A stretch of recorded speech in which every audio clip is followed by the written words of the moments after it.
It's on. Just so you there? Yes, I am.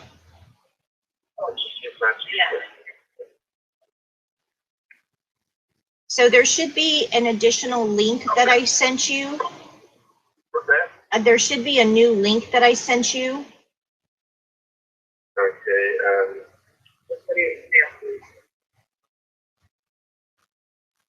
no, I didn't get it.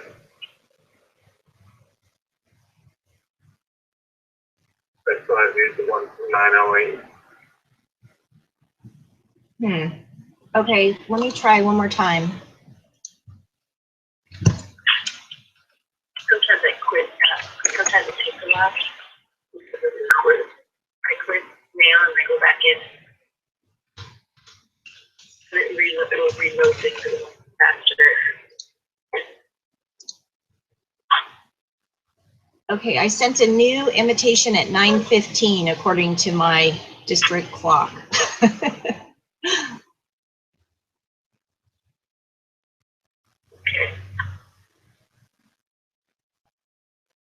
No, I just went added my mail back in.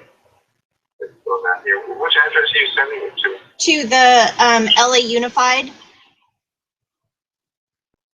It's JSALVEMI. Correct.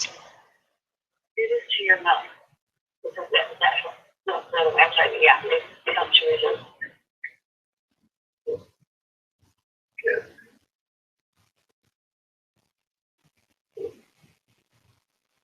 Sometimes it just takes a little time. I have to transition through. Oh, yeah. I know it.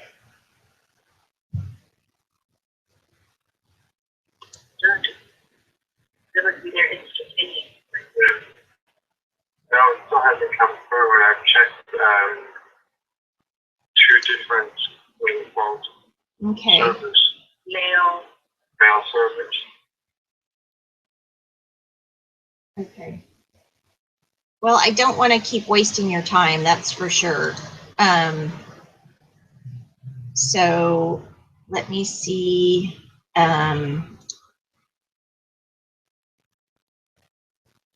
If I can just start asking you questions, I guess. I'm wondering. You needed to record it? Yeah, I really did. That was part of the class project, but I'm gonna. Do you want to try to send it to mine and we can do it in my office? I can do that. That would be fine. I don't have a problem with that. And I think it might work better if. Do you have a Google account by any chance? Yes. Can I send it to your personal Google? Because that seems to. I've tested it with my family and it worked in the Google without any trouble. But I have not tested it, outside of a Gmail account. No, I don't have. I have a Google account and a Google address, but I never use it, so I don't know what the password is or anything. Okay. Let's try to my district. Okay. All right. Okay, Margie. What would that be? M as in Margaret, XO 1790 Okay. at lausd.net. Okay, I'm going to do that right now. Okay, and I'll try to get started with her, Joe, and then I'm working on, I have to try to contact Javier and for Dr. I wanted to ask him pretty well.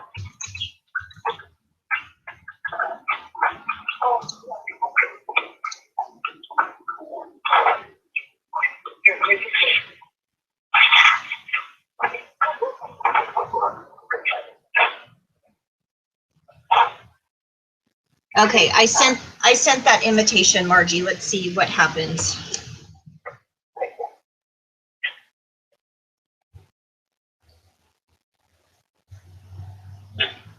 When I say it on her data, we check out what she did. I don't know. Oh, all the online and try to I don't remember what really is. yeah, I mean, it's only a 65.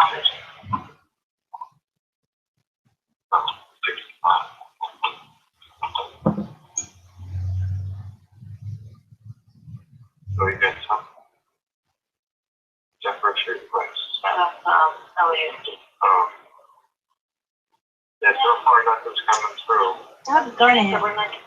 That is so bizarre. Okay. Well, I don't want to keep wasting your. Well, let's go ahead and try one more. Let's try my personal email. I just realized I can log on. Okay. Web. Okay. Okay, so that's Margie OG at me.com. Okay. Let me try that one. And is it MARGIE? That's correct, yeah. Okay.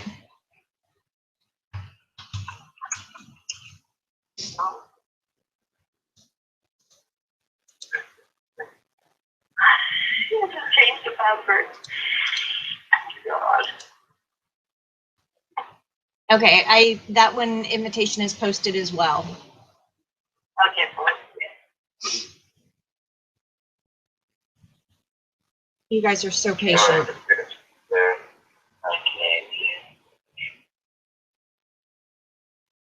so now that came through. So now what do we do? Go to, is it video call? Or? Yes, you go to video call. Okay, it says enable. Okay, install the Hang Up plugin to get started. Install. Oh my gosh. This might actually work. Your time will not be completely wasted. I like learning this stuff too. It has, I'm telling you, this class has been such a challenge for me. It's like the philosophy class I just finished where I had to go back and learn everything about every philosopher that's ever existed was way easier than this technology business. It's been nutty. Oh, hold on 1 second. I'm sorry. Absolutely. Hi, Javier. Hi, Javier. Hey, listen. That's okay. I need to assign you another student double time for the last week. Is that going to be okay?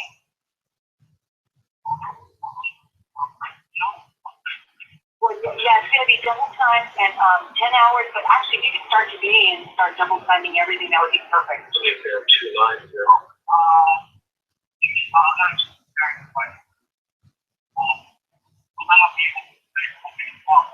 Oh, okay. Yeah, that would be good. Call me back and let me know.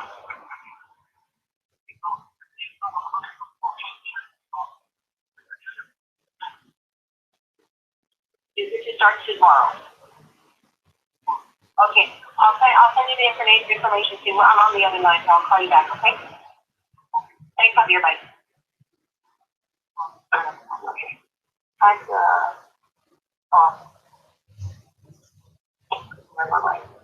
okay, it's installing. Okay, awesome. So it's already got my mind reeling because you guys obviously do summer all the way through.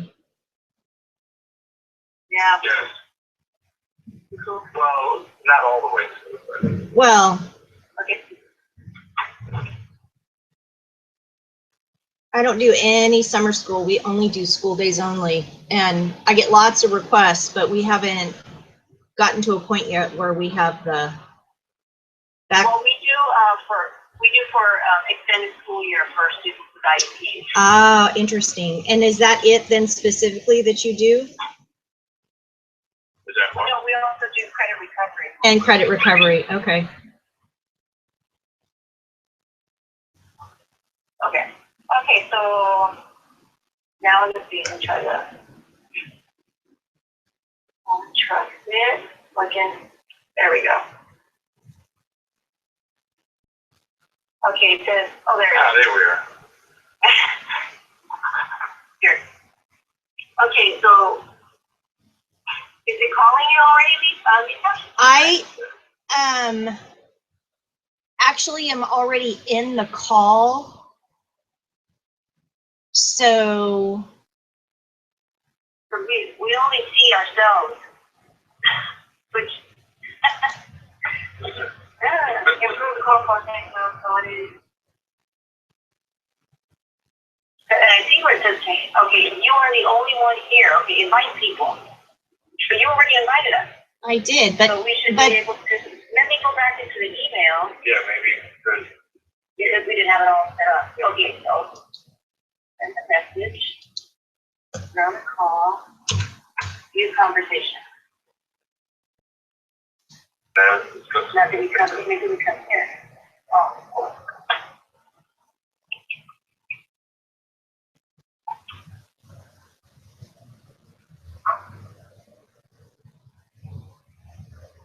Meet the okay. Trust. No thanks. Okay. Oh. Okay, we're just viewing you now. So what happens if we launch you in the call? Okay, maybe here. Send a message. No? you're in this video, hangout empty. huh. Okay, you need to add it to Margaret's phone, Mark Josephson, and Hangout.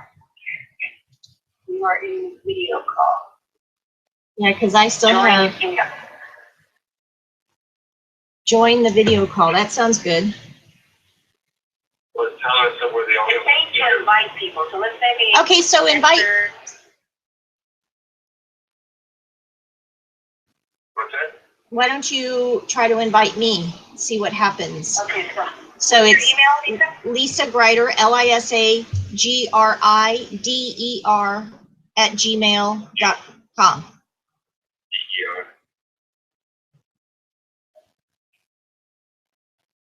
Yeah. GRID. D is in David. Okay, so it's calling you now. Ah, it is. I hear it. Did you hear it on the phone or did you hear it on the computer?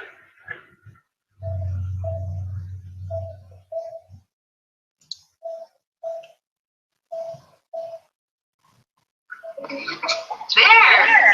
Now we hear you. Yes.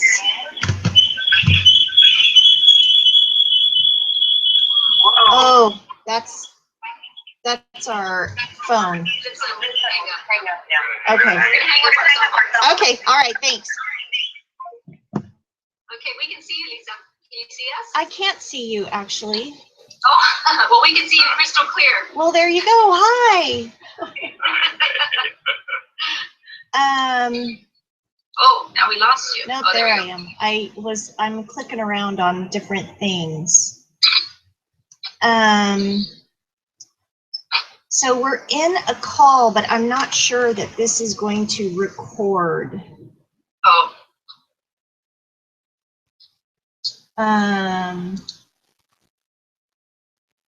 Hold on. Well, gosh. Okay. I am going to just start this because I am not wanting to waste any more of your precious time. I am not sure that this is going to videotape, and I can't see you guys, which I think is weird. We can see you. Well, that's something. I guess that's a good thing. I don't know. Improve call quality. I don't know why I can't see you, but I can't. Well, But if you're not going to be meeting the requirements of your class by not recording it, is it worth, doing the interview then? well, it's very worth it to me because I really have so many questions I would love to ask both of you outside of this whole class process. However, I would you be willing to let me try this one more time? I'm so sorry. I feel terrible that this is, it's quite an interesting process to go through. But I do know that this is not recording. Could you give me 5 more minutes and let me try one more time to call, to go through this process and see if I can get it to work? because I think we're there now. I think I just need you guys to accept my invitation when it comes over, and it should work. Okay, maybe if I quit out of Hangouts, I'll call you. I'll call you from our and then I'll quit out of the Hangouts, and then I'll start back fresh from the email you sent. Well, let me try to contact you, because that way I'm the one videotaping. That's the trick. Okay. Is that it's not just in a Hangout. It's a funky, weird, special Hangout. I don't know how else to explain it. Okay, so we hang up off of this. Yes. Okay. And then let me try one more time, and then if it doesn't work, I'm just gonna pick your brains, because I've got lots of great questions for you guys. Okay. Okay. Thank you. I'm sure that you do, Joe. I'm sure you do. Okay. All right. Thank you.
Hey! Oh my gosh, I'm so happy. Okay, so it's working. Yeah. You'll be able to record? It's recording right now. That is so awesome. Joe, step for a second.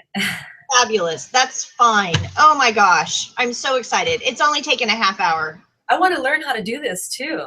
It's really, it's you have to go through the waffle in Google, and then it's more and more and more layers within Google, but it directly records into YouTube and on Google Hangouts. So it's technically very simple once you get this process taken care of, but it's not simple. I mean, my professor's like, oh yeah, this is super easy, and everyone who's tried it so far has said it's a nightmare. I want to try it. I want to try it at some point. Okay, we got it. Yay! We're good. Oh look, I saw the little thing. We're live. We are. We're live. Okay. I got you, Joe. I noticed you straightened your hair or something. Your little Google picture has curls. Yes, I have lots of curly hair, but I'm a typical woman. I have multiple personalities. Okay. Okay. So what I'm doing is I'm working on my master's in educational technology, but I also happen to be the home and hospital instructional coordinator for Fresno Unified School District. So part of the exercise of this class is to start a blog. And so I started researching blogging. And do you know there is 0 blog activity on HHI on the internet, which I was stunned at. But then I thought, what a great opportunity to share with our parents and our kiddos and my teachers what's happening in the program, what we're thinking about, what's going on in the world of home instruction. And so in my searches, I found a couple of the Carlson Home Instruction YouTube videos that are out there that star Joe. Margie was behind the camera. Was she? Well, it was really, in fact, I posted the one that's kind of a overview of your whole school and everything on my blogs, just to give my other classmates, because people go, what is home instruction? They have no idea. So are you talking about the one with students? Yes. The documentary, the 9-minute documentary? Fabulous. It is so inspiring. I really liked it. So that was, how long ago did you do that? That one was done what, 4 years ago or so? No, it was before I got here, so it was over 5 years ago. Oh, Wow. yeah, it's been a while. Time for another one. It's really entertaining. Yeah. So anyway, tell me a little bit about your school and how your school functions. That's a very broad question for such a large school. It is very broad. A little bit about the school. Well, we're the only school in the district that does what we do. And when you consider the fact that, you know, LA Unified has 600 and something thousand students, you know, 900 or 1,000 schools, you know, and 400 of those schools are elementary schools, and so many of them are middle schools and high schools and option schools. We're the only one tasked with what it is that we do. Right. So, you know, if you know anything about the boundaries of LA Unified School District, or I should say the boundaries of LA, of just LA in general, Sure. Those are our boundaries. And so any student that needs our services, we have to provide them. You know, I don't know how big your school district is and how big your HHI is, but I would tell you that we grew very large. I am the only person who deals with home instruction in the district for coordinating all the teachers and students. There's just me. So I have about a staff of roughly 100 teachers. We served about 185 kids last year in total. So comparatively, I am a splinter in your pinky compared to what you guys do. But we're still, you know, we serve the same population essentially. Well, we have over, you know, it sounds like that, you know, just based on the numbers that you presented, it sounds like you work with teachers that we would call, or who we would call, supplemental teachers here in LA Unified. That's correct. And supplemental teachers are teachers that work elsewhere in the district full-time and then work for us after their school day is over. That's exactly what I do. Although I have lots of teachers who say they want to come and work with me full-time, we're not there yet. Right. You know, so we have, you know, just to give you a few numbers over here, we have 43 full-time teachers, 43 full-time home teachers. And a full-time home teacher can work with up to 5 students. Okay. And then we have 18 full-time hospital teachers. You know, so, you know, they're located at the different hospital. You know, at many of the bigger hospitals, and right. Certainly we provide services to students that are in hospitals that, you know, where we don't have a presence. But then we, you know, so that's about 61, 62 teachers or so. And then we have about 210, 220 part-time, what we call supplemental teachers. those teachers work elsewhere in the district. Correct. You know, everywhere and anywhere in the district, including Carlson. And they take on another 1 or 2 students with us. Now, the instruction that we provide, but then, we can get into this other thing because we're really not done talking about our teachers, because we also are running the teleteaching program, and for our home students. And so we're starting to, we inherited this program about 2 years ago. And what we inherited was a phone-based system that had been in operations for, I don't know. Well, what I've heard is 40 or 50 years. I don't know if that's true, but that's what I heard. And basically, the program was set up as a conference call program. So students that, whose parents maybe couldn't be home when the teacher was, was to be providing the services, or students who are dangerous, homicidal, whatever, would be referred over to teleteaching. We, in the 2 years that we've had the teleteaching program, we've grown it by leaps and bounds, because it was one of those things that the district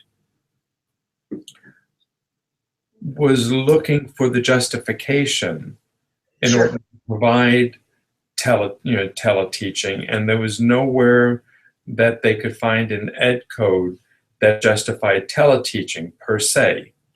But they were looking in the wrong place, and because they were looking at types of schools. So elementary schools are defined in ed code. Secondary schools, whether they be high schools or continuation schools or CDSs, they're all defined. Right. But teaching wasn't defined as its own entity. However, within the CCRs, I think that's what it's called, the regulations.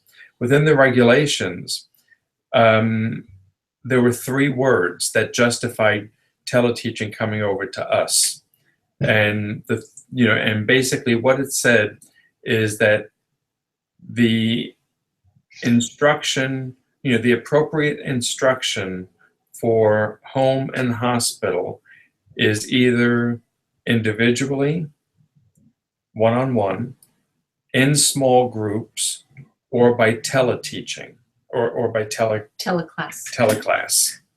Oh, interesting. So those 3 words, or by teleclass, is really what justified Carlson being given the responsibility to do the teleteaching program, which we embraced, by the way. I mean, we embraced it because we saw the potential. Right. Potential wasn't in what was currently being done at the time. The potential was in bringing it into 21st century technology. Right. And it was a better fit for the students we serve as opposed to being off at some other school. Well, let me ask you a question then, because it leads me to something, and you said something about students that are homicidal and that sort of thing, that are a danger to themselves or others. And one of the things that I found in my own numbers this year was a 30% increase in students who were requesting home hospital instruction for social and emotional reasons, whether they had school anxiety, school phobia, were suicidal, were depressed. Is that something that you see this teleteaching program with those kids that are more of the social and emotional bend than, say, they're going through cancer treatments? No, I mean, well, we provide, we've always sent the home teachers in to work with the students, but the issue used to be, what do we do with this student who is a danger? Right. Because a student who's a danger to himself is not a danger to a teacher.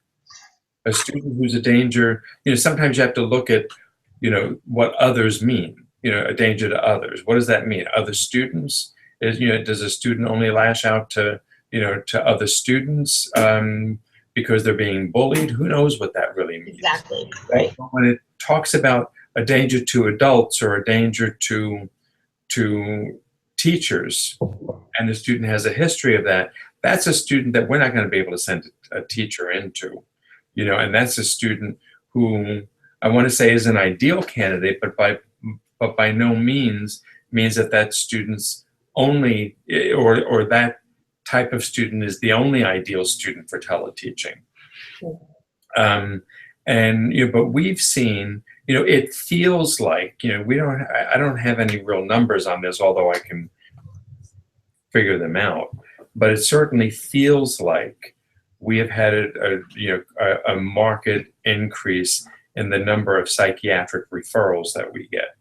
And for whatever reason, our school has also grown, since we've, for one thing, since we've been here, we've really made sure that people know about us, like through the videos, and so we have a bigger presence now. We've, Joe several years ago met with the district nurses to kind of let them know so that they know what to do when they have a student that's unable to go to school. So that was a bump too. As well as, just ongoing meetings, whether they be with principals, because we have, LA Unified has 6 local districts. Right. So you go to the local districts and you speak at the principals meetings. Right. Or you speak to the psychologists, or you speak to different groups, and more and more people get to know who we are.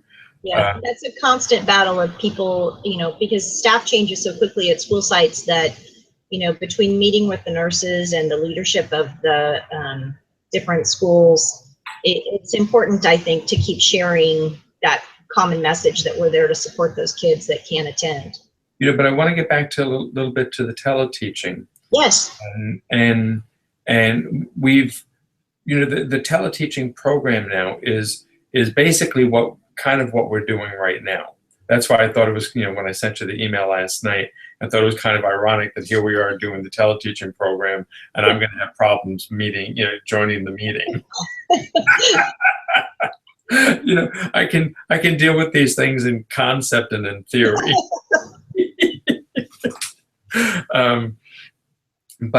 But we no longer use the conference call method. Basically this is what our students are doing. We started out with 2 teachers is what we inherited for the teleteaching program, and right now we have 6 teachers in the teleteaching program. And what we're able to offer those students are actually, it's actually kind of exciting. It's the newer thing that we're doing, and I actually do see it as being a big part of the future of our school. So we have the teleteaching program, but we also, by the way, I don't know how you deal with it in Fresno, but we also have, we also go to jail. And we've been given that responsibility as well.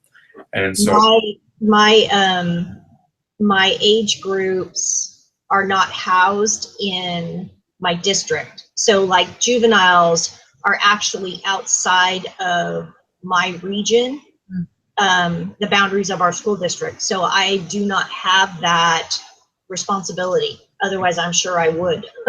Well, we only have the responsibility. If students are minors, then they're the responsibility of the LA County. Okay, so do you serve up to 22? Yes. Wow. There's special ed, and that's specifically who we serve in the jail, because we serve the adults who are in jail who have an open IEP. Right. It might have been an IEP that was never, the student was never properly exited out of the program, but they were receiving, we've had a number of cases where the last IEP that was found was an IEP that was written when they were in 4th grade, but they were never exited. So then, and they're saying that they want to go to school, And so they become our responsibility, and it's specifically those 18 to 22-year-olds. Right, exactly. Wow, that's powerful. You know, so do we have any other groups that we work with? I think that's it. But I don't know. So you probably have a couple more questions for us. Well, I do, but I want to ask you one other thing about the teleteaching. Now, has that moved to more of an internet-based process, or is it still over the phone? No, it's no, internet. It's not over the phone at all. Okay, that's what I assumed, that it had changed to all internet-based, but I just wanted to clarify that. It's internet-based, and you know, a couple of reasons why I see it being really the future, or a prominent piece in the future of what Carlson will be doing, is that we have greater offerings, Right. to provide our students through the teleteaching program. And by the way, we're going to be coming up with a different name to teleteaching, because I've been told it's very archaic. And of course, heck, when I said it was like 30 or 40, 50 years old, I guess it could be considered archaic. But I don't want to think of myself as archaic. but when we you know, typically with Carlson, when we go into the homes, we provide two classes, two different subject areas of instruction, and it's typically math and English. And so whatever other classes the student needs or was taking at their previous school, they're not going to get with us. Right. However, you know, when you bring in teleteaching, you know, for those students who are able to handle it, and of course not all of our students are able to handle extra classes, because for some of our students, just one class is challenging. Right. And because of whatever their treatment protocols might be, or reactions to medications and therapies. But for those students, like let's say, for instance, a student who has a broken leg, who is pretty much, you know, going to be with us for probably 8 weeks. For that student who might be bored out of their mind at home, you know, especially for that student, Yeah. then they can access other classes that we're providing through teleteaching. Classes like, you know, the sciences and the social studies, and we're even looking to bring in languages. You know, these are things we've never been able to do before. Right. You know, so that's kind of exciting for us. I attempt with my teachers to offer all of the core curriculum classes. It gets a little challenging because of, especially with Common Core coming in, it's a challenge to see how they're incorporating those materials into the classroom. And I had noticed that you guys were very focused on just math and ELA, and was really curious about how you were processing through that with your students, especially the high school kids that, you know, we obviously don't want them behind in units. Right. So it makes sense that that's the way that you're approaching it. Well, I mean, and it's going to be a bigger and bigger piece of what we do. You know, I mean, I'm not sure I see it growing beyond 6 teachers, you know, at the moment. But, you know, but when you have a conversation with a parent or with a student, you know, and they're saying that they need to take these extra classes, then, you know, that just opens up the conversation for teleteaching. Now, who would address that with that broken leg student? Does your teacher who goes out and meets with the family at first, do they have kind of a script that they go through to discuss those options, or is there an intake process at your school site that happens? We have an intake process that, you know, I mean, it's somewhat of an intake. I'm not sure what the definition of intake is, you know, but I don't have one, so that's why I'm asking. because even that is not done the typical way here that it's done throughout the district. And but we make some decisions here. And, you know, when we look at the referrals that are coming in, and, you know, we plan on offering the teleteaching portion of the program to more and more of the secondary students. And And, but some parents are going to have concerns and they want someone to come in person, and we have our home program, for that. Right. Although home is, teleteaching is another method of home instruction, because, one of the big things, most people, while they're understanding what Carlson is and who we are, they're in the mindset of Carlson goes into the home and provides instruction. They don't know about the because it's new to us. How do you get that information out to 70 or 45,000 teachers and 70,000 employees in the district? Right, exactly. And so they may talk with parents and tell parents, well, Carlson, the teacher comes into the home and works with the student. And so that becomes a mindset that the parent has or could have right from the get-go. And if you're offering teleteaching, then you might get some kickback from some. But then when you present them with the issue of, well, your child could actually take more classes in teleteaching, because we have a master schedule of classes that we use in the teleteaching program. So if a student needs to be in let's say Algebra 2A, then Algebra 2A meets every day at 11:05. Ah, okay, I see. And if they need U.S. history, that may be the course that's offered at 10:05. Okay. And so the student would come in, and they may have a different teacher, for each of those classes. So it mimics more of what actually goes on in the high schools. Right. When you That's look great engagement for the kids too, and it really incorporates that whole idea of them being a connected student to other kids through that online learning process. Right, as well as the whole issue of integrating students. Right. Special ed with general ed populations. That is the way we do that. That's really cool. That is really cool. So I'm going to go back to a couple of the questions that I have on my list.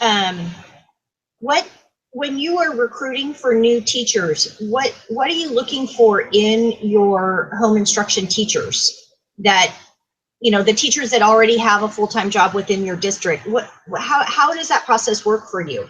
So you're talking about the supplemental teachers then? That's correct. Okay, not our full-time teachers. With our supplemental teachers, what we used to do, and it became, just untenable to do. But I'm finishing up my 9th year here. Margie's been here for 5 years. Okay.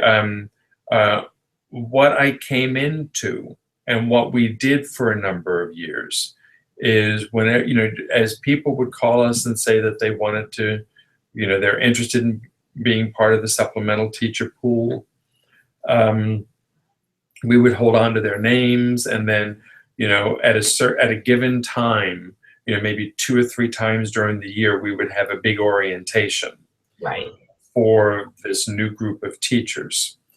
And but then you're dealing with, I need the teacher now. I don't need them 3 months from now. We're going to do an orientation. So how do you handle that?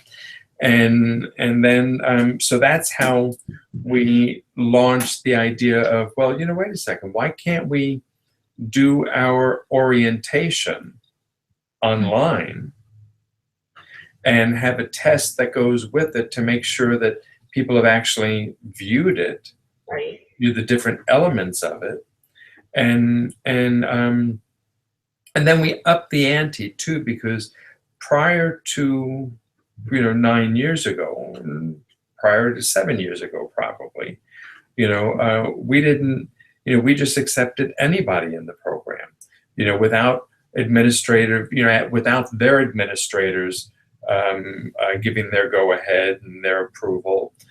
So there was no real mechanism there that assured that we had quality teachers. And so we really upped the ante and made it a much bigger process. The orientation itself probably, if they sit down and do it all at once, it probably would be a 2 or 3 hour orientation. And they can sit down and do that at their home. We send them the Google Doc, the Word doc. An assessment of over 100 questions and go with the videos. Right. And then, every 10 questions or so, or 8 questions or so, there's a different video on a different topic. And you click on that link, it takes you over to the YouTube orientation. And this way, we don't have to worry about providing this big orientation 2 or 3 times a year somewhere in the district. And it can be done at any time we need it to be done for the student that we just got today. Right. Now, do you pay your teachers to go through that orientation process? No. Okay. Just curious. No, but no. Let me leave it at that. I hear you loud and clear. Same conversation. So for your teachers who are going into the home, the supplemental teachers, how do you see those teachers incorporating Common Core into their instruction? Well, that's a challenge. Because a lot of Common Core is conversations with other students. And so that becomes a challenge. Obviously, teleteaching starts allowing you to have those types of conversations. Right. And do you want to chime in over here? Well, what we know for a fact is that all the teachers throughout the district have been Common Core trained. And of course, we had to do that with our own full-time teachers as well. So then, and we actually, we do function.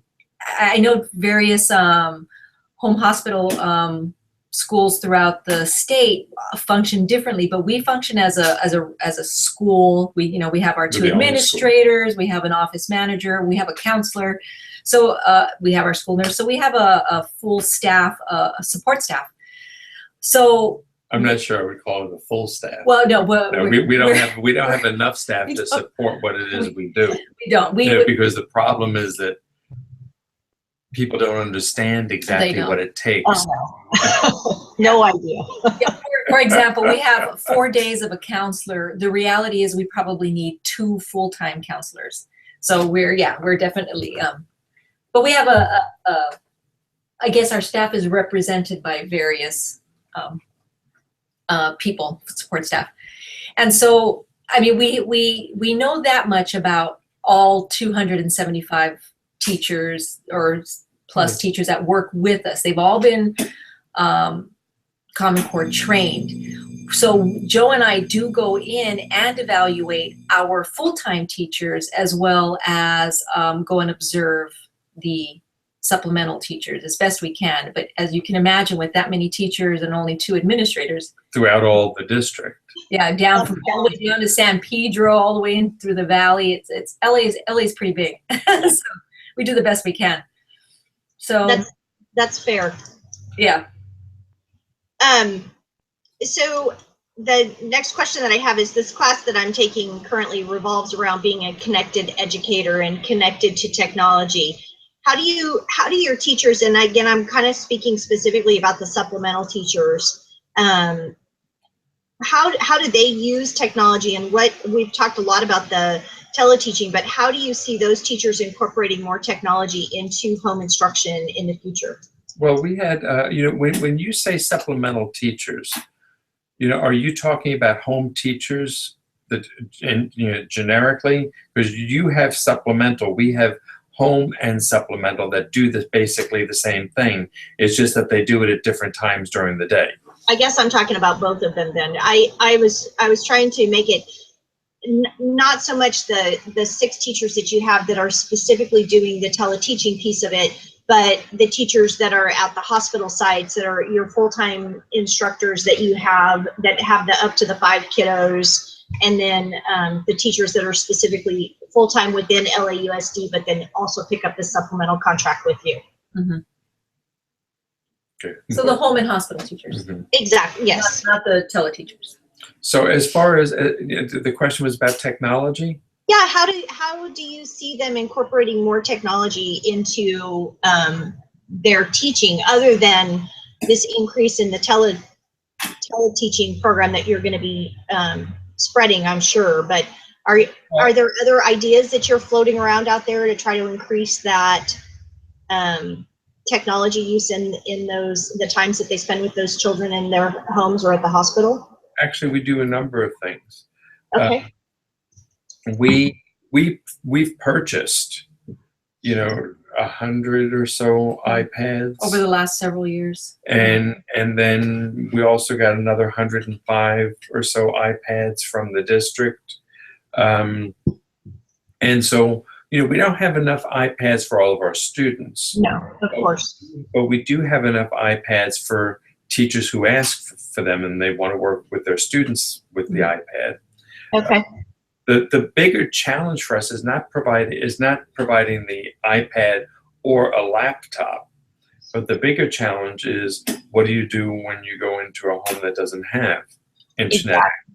Yeah, that's a huge problem in my area as well, and I'm sure in some of the poorer socioeconomic areas, it's an equal challenge for you guys. Well, the once Common Core came in, and we had to start doing the SBAC, Testing. state testing. Right. Then we had, I say we, the district had no choice but to figure this out. No more was it, we're advocating that we need certain things. It was the state saying you've got to do testing. Right. And so how are you going to do the testing? Well, we were working with the district, and that's how we got the extra 105 iPads. But they also provided us with the MiFis. Oh, that's great. And so the teacher, the thing about it is that, the MiFi was there with the teacher. So, the student had access while the teacher was there. Right. But the student would not have access. Those students without internet access at home would not have the access to use on, after the teacher left. But it's better than nothing is the idea. Well, it's a move in the right direction. Absolutely. I totally agree. Totally. I think we need to do more things when it comes to that. We don't, I thought the number of students that didn't have access to technology would be bigger than what it seems like is actually happening, although I don't have any numbers rather than just feelings on that. Right. That's an interesting question, though. I should poll that same question, as now that you're mentioning it. It would be a good thing to know and to help us plan for budget needs. There's always more to do. Yeah, there's ever a lack of things to do. But so, the conversations we're having right now with the district is, we have, a certain population of students or a certain number of students, which I can't, say, I can't put a number to that yet, but we have a certain number of students that we need to provide the access to them. Mm-hmm. And so let's have those conversations. How are we going to do it? Rather than the conversations of, well, we just can't do it. Yeah, can't is not an answer. It's no, because I look at it as an equity issue. It is, absolutely. We have a responsibility to educate that student, and this is how we're going to get that done. Right. And you want to say something? For example, this summer we're doing credit recovery through the teleteaching program exclusively, and we want all the students that want to have the opportunity to recover some credits to be able to, even if they don't have internet access. So we did actually get a MiFi out to, I think, 2 students this summer, so that they could do credit recovery, and they're having some success too. So we're really That's awesome. Now, those students that are doing that credit recovery with you right now, are they students that are having medical issues, or are they just students within the district who were having credit issues and needed that recovery time? No, they have to qualify for Carlson. Yeah. So they qualify for Carlson either through medical, psychiatric. Got it. reasons, and then, so they have to meet the qualifications. Got it. That's, and I guess the other question I would have about that is, my administration has always said we are just traditional school days only. Where did you find, either in the CCRs or in the ed code, because it's so vague, how did you start advocating to get your school year extended? Are you specifically just serving those ESY kids on the IEPs, or are you? Well, the students who have IEPs that advocate for or authorize ESY, of course, we provide the ESY. Before the district had all the budget cuts that we've experienced back in, 08, 09, or whatever it was. Right. Prior to that, all Carlson students received summer instruction. I don't know if that was a function of, well, I'm not sure exactly why that was, but they did. The fact of the matter is they did. But once we started experiencing the budget, crisis, then our summer program was only open to students that qualified for ESY. However, our Beyond the Bell program in the district would provide Carlson some money to provide credit recovery for our students. And I kept trying to make the district understand, that well, it's going to, Carlson cost more money. And so we need more money. The monies that they were giving us, we would be able to provide instruction for maybe 10, 11, 12 students, 13 students at the max. For credit recovery. But yeah, we had we had 182 students last year, for example, who qualified for credit recovery. Interesting. But we were only able to offer, we only had enough money to offer the program to 13 of our students. So that's where, that's another place where we, decided, well, wait a second, if we offered credit recovery, as opposed to a one-on-one program, take that same money, and instead of putting it on the one-on-one instruction going into the home, do it through the teleteaching program, where you can have 5, 10 students in each class at a time with one teacher. That's powerful. That's really Why cool. not offer it that way? So while this is the first year we're doing it, it's also our way of introducing teleteaching to more students. Like right now we have about 50 students or so in the teleteaching program. So this year we're going to be able to offer, by the end of credit recovery, we're going to be able to hopefully have offered maybe 80 class, students. How did you say it? So it's about 50 students recovering. Yeah, recovering 80 or so courses or more. Fabulous.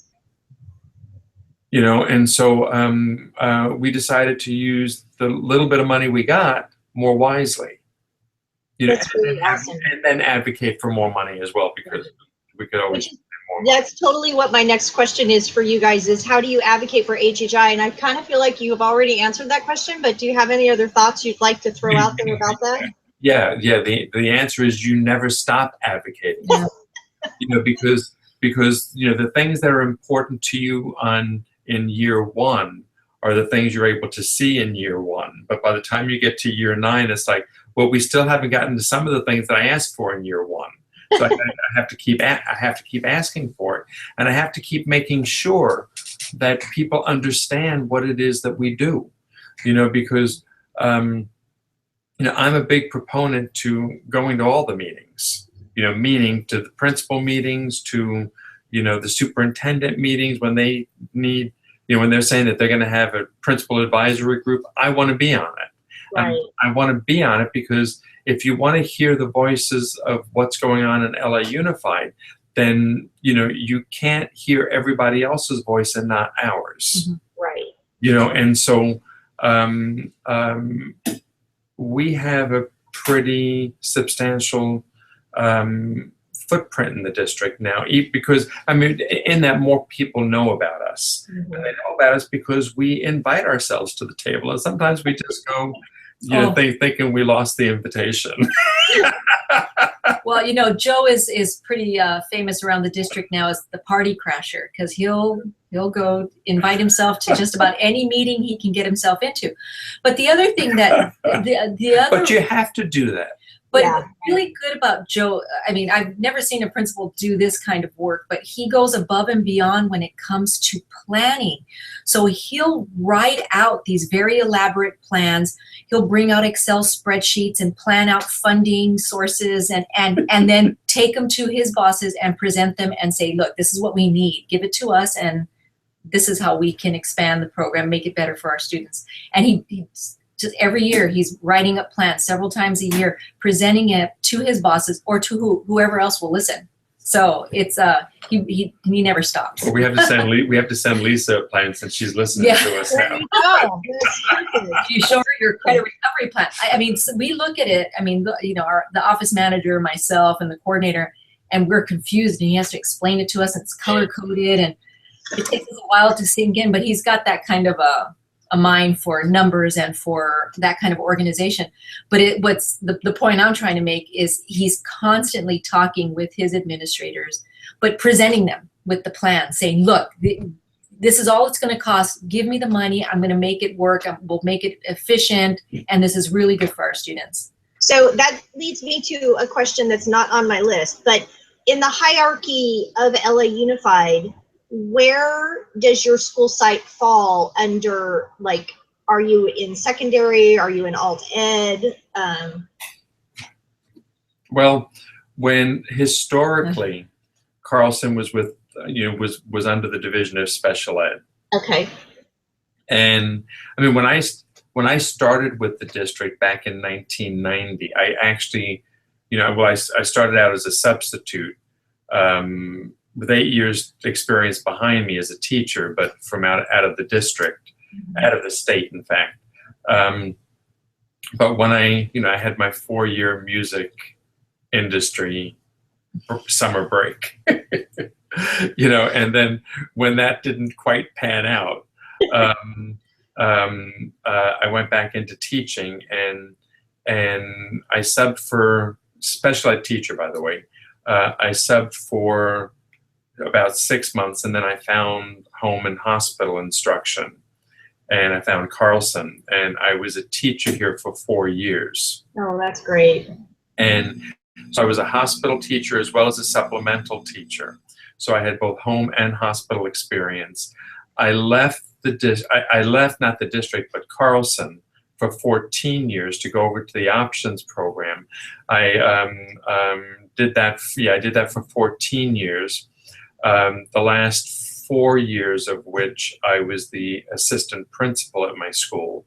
And then I came back here almost 10 years ago, no, 9 years ago, as principal. So I forgot what the question was. It's all about you, Joe. It's all about you. But I do that all the time. I think the question was about, really, it's about advocating for your school and how you get that message out. Oh, you asked about the hierarchy. Yes.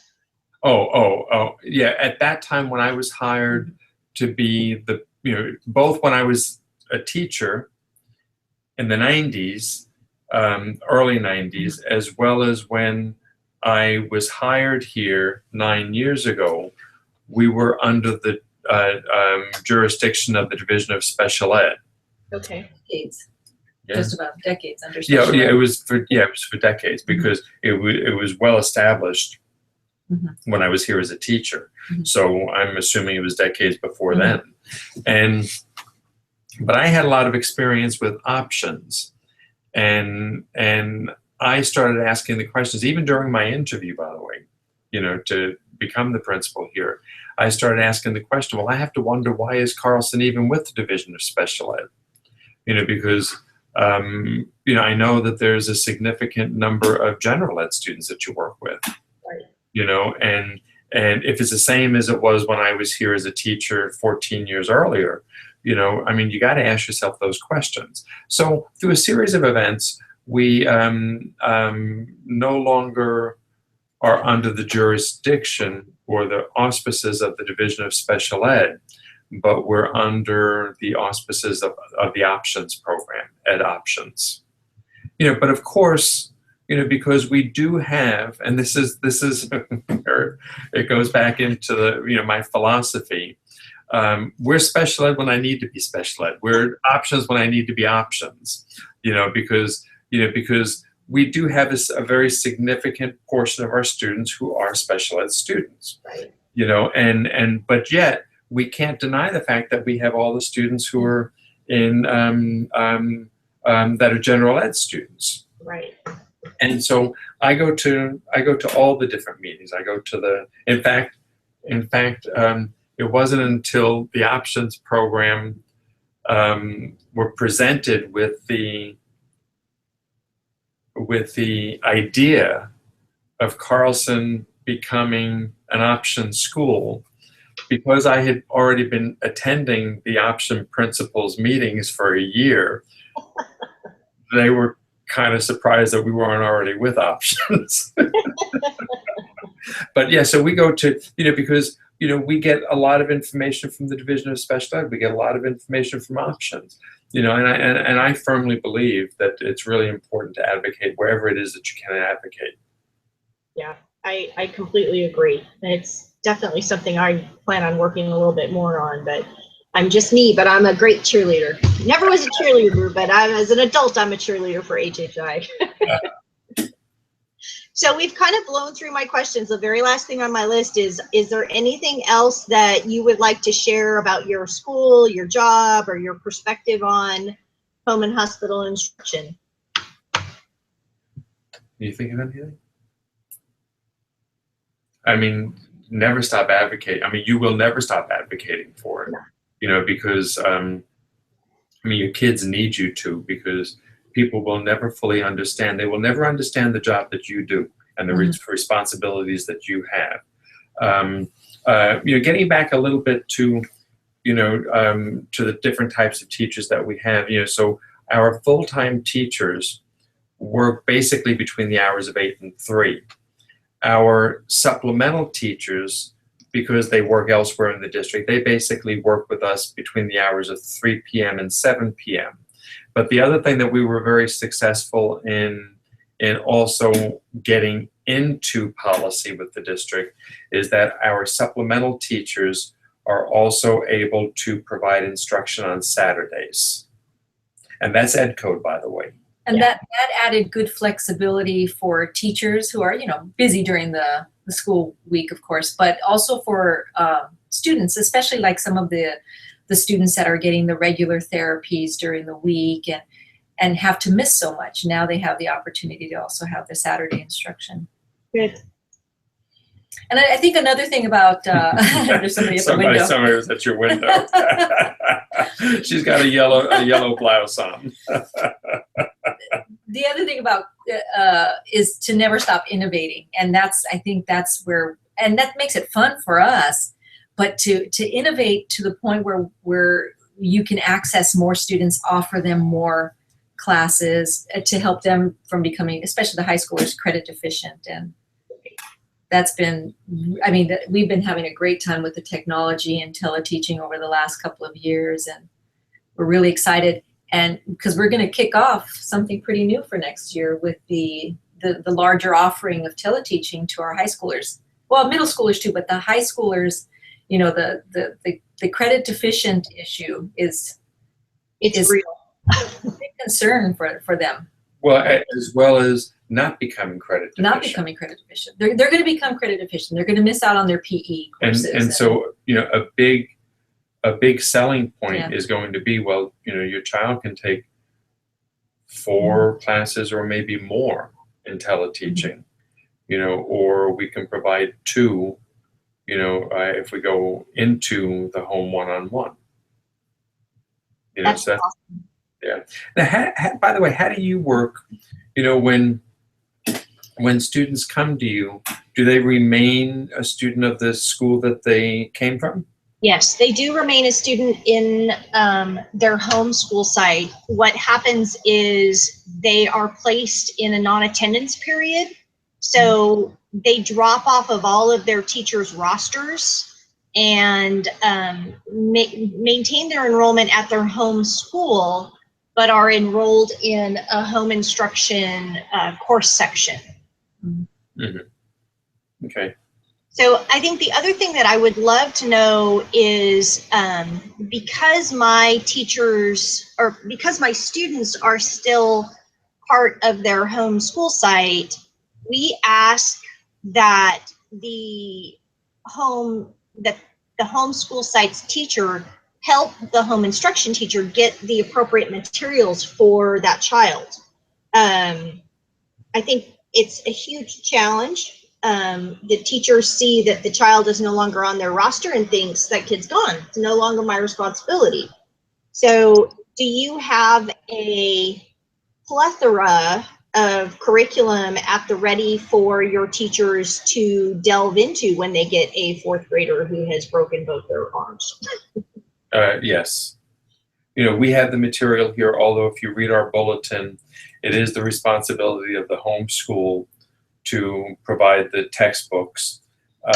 One of the issues that we have with that, though, is that the district in many cases give you choices of which textbooks you can work with, and they give you one choice. Right. And so, as a school, Carlson had to make a choice. Right. And, it may or may not be the same choice that the school that the student came from made. Mm-hmm. And so one of the questions we usually ask is, well, which one are most schools asking for? Which selection? Right. Which sponsor? And that's something that right now I don't have any budget to even begin to have the conversation about, but I think it's something that is a growth potential, I'll put it that way. Well, it's an area you need to, basically, if you don't have a budget to get the books, then it's a no-brainer that it's the home school that needs to provide the books, and right. That's non-negotiable. Non-negotiable, but it is a constant battle. Uh-huh. How do you collect ADA? The same way I'm sure you do. A day of instruction is an hour of HHI, and I work directly with our fiscal department to get them those reports of the number of hours that my teachers have met with the students. It's rather laborious right now, but I am going to an online system that I hope will save me a lot of hand entering of numbers. It is archaic at best right now, but next year it's going to be better. Mm-hmm. Okay. Mm-hmm. Well, we had to create our own systems over here, and in order to collect the ADA. But I was curious, and because the fact that with us the students come to us, so it's Right. it's obvious that we need to somehow report the ADA. But since the students are still in another school in Fresno, I was just curious how you did that. But obviously you're doing it pretty much the same way we are. Yeah, it is. Basically we're entering the ADA manually, as opposed to the kids sitting in the chair at the school site. We have to account for those hours, track them, and then as opposed to using our student information system, we bypass that student information system completely and are dropping it into our fiscal services people.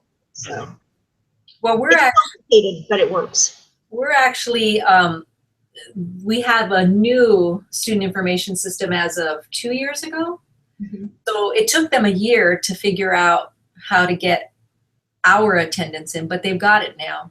And so our teachers are able to take attendance. Because it's one of the things that I have actually really been kicking around is turning my department into its own school so that my teachers could then take that attendance on their own and take advantage of our student information system.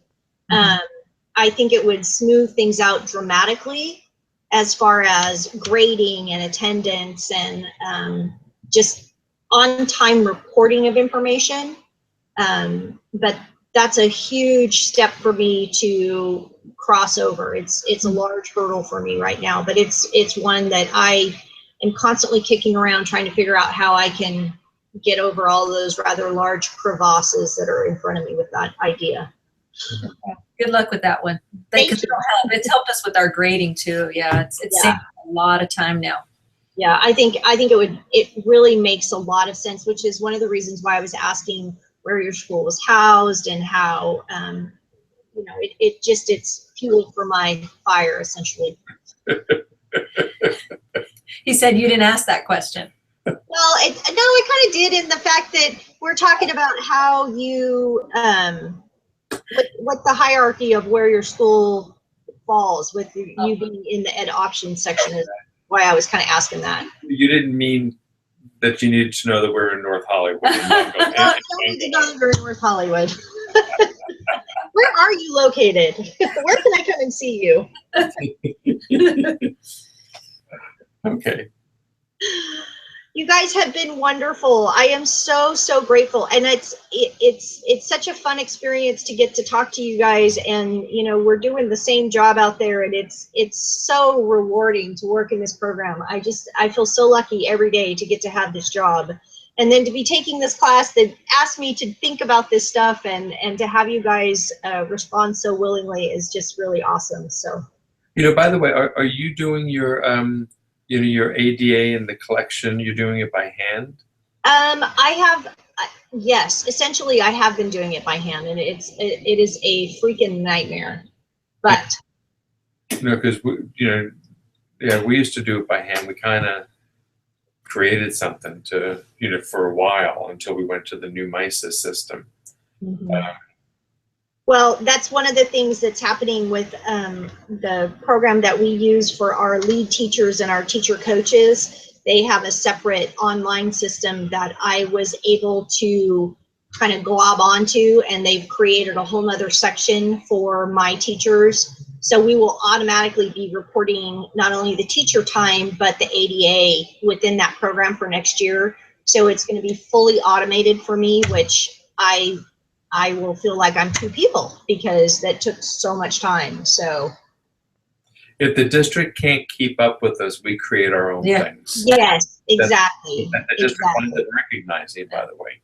But got to. Well, I thank you so much for all of this time and all of your thoughts and your support. It really is powerful. And don't think I'm not going to keep bugging you, because I will. Okay. All right. Well, good luck to you, and I hope Thank you so much. And yeah, and really, I mean, you know, you've got an awesome job over there, and I know, you know, we know what it takes. Yeah, I know you do. You could be part of a support group. Yeah. I know. We need our own support group, huh? That's right. Definitely. All right, you guys. Thank you so much for your time, and I appreciate it very much. All right. Take care. Take care. Bye. Bye-bye.